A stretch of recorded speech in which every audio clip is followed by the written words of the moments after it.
এই মুহূর্তে সব করতে বড় খবর, ব্রেকিং নিউজ, বড় ধাক্কা না বড় চমক। আপনারা জানেন যে আসমা আইএসএফে যোগ দিয়েছে।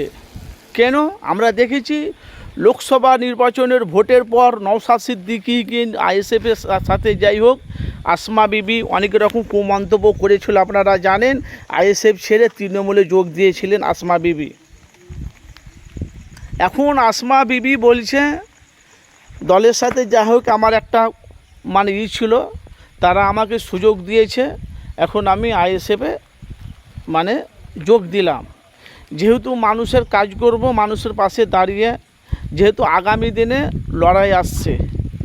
কেন ভাই, আমরা দেখেছি যে আসমা বিবি লোকসভা নির্বাচনের ভোটের আগে যখন নওশাদ সিদ্দিকী যখন বক্তব্য রাখে, আসমা বিবিরও বক্তব্য আমরা শুনেছি, যাকে বলে ফাটাফাটি, যে আসমা বিবি বলেছিল ভাঙড়ে নওশাদ সিদ্দিকী আসে না, আমাকে সমস্ত দায়িত্ব দিয়ে দিয়েছে, নওশাদ সিদ্দিকীকে ফোন করি, ফোনে পাওয়া যায় না, এই বিভিন্ন রকম তারা কথাবার্তা বলছিল। আমরা দেখেছি কেন সোশ্যাল মিডিয়ায় এরকম ফুটেজ হাজার সাংবাদিকদের এতে চ্যানেলের মাধ্যমে আছে। সে আসমা বিবিকে নওশাদ সিদ্দিকী সুযোগ দিয়েছে বলে আজকে আসমা বিবি আইএসএফে যোগ দিয়েছে। কেন? সামনে বিশাল বড় লড়াই। কেন আমরা দেখতে পাচ্ছি 15 বছর বাংলা রাজত্ব করেছে তৃণমূল 15 বছর রাজত্ব করেছে। বামফ্রন্ট সিপিএম 34 বছর বাংলা রাজত্ব করেছে। 2026-এর পর এখন রাজত্ব করছে বিজেপি সরকার। যেহেতু লাল বামফ্রন্ট সিপিএম বলছে আমাদের যেরকম তৃণমূলের বিরুদ্ধে যেভাবে লড়াই ছিল, সেভাবে বিজেপির বিরুদ্ধেও আমাদের লড়াই হবে। নওশাদ সিদ্দিকীও বলছে কেন?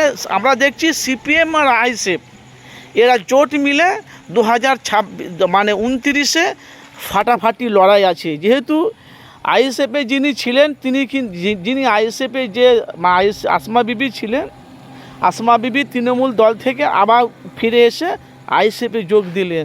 তার মানে কি? আইএসএফ বার্তা দেয় ন্যায়ের পক্ষে, সত্যর পথে। যেহেতু নিশ্চয় ওনার দলে কিছু বুঝেছে যে সামনে একটা লড়াই আসছে।